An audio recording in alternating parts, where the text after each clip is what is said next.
when one person becomes an activist, that person changes the way they talk, how they speak, and the kind of actions they take. They put themselves out in front of the community. They expose themselves to the risk of perhaps not fitting in.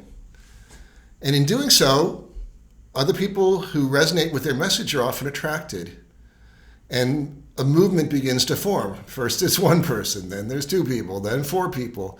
If the ideas are resonant and it makes sense, the early adopters and then the middle adopters and even the late adopters begin to realize that the kind of change the activist is advocating for is ripe. And so that's how a movement grows. Now, how do movements create change?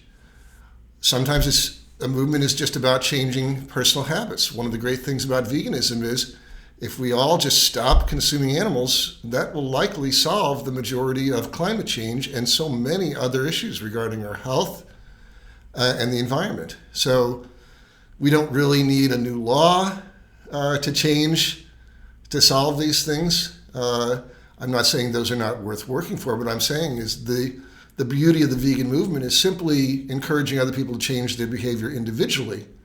And that network effect has been a beautiful thing to watch. Now, other movements will often move into the political realm and try to change policies, because if you look at the United States and pretty much around the globe, a lot of the cultural norms, policies are basically an encoding of a cultural norm. It's rare that you can get a policy from a government that is far ahead of the center of what's considered culturally accepted views. So a way a movement works is broadening a culturally accepted view and then often trying to encode that in policy, because then once you have policy, now you have leverage. The idea is to now get the government working in favor of the movement. And these are lovely visions. I did that for 10 years, and it is doable. I did it, but it's a very hard way for a movement to go. And so personal change and policy change is often the extent at which movements operate. And that's one of the challenges of how effective a movement can be in creating a cultural transformation.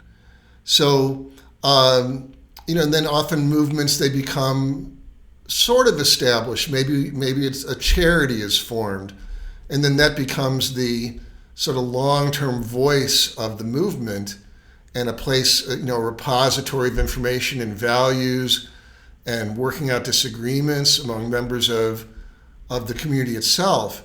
And this is, of course, one of the risks as well, because if you look at so many movements, as they mature, they tend to turn back inward, and then the survival of their own enterprises becomes often at conflict with the actual progress of the movement.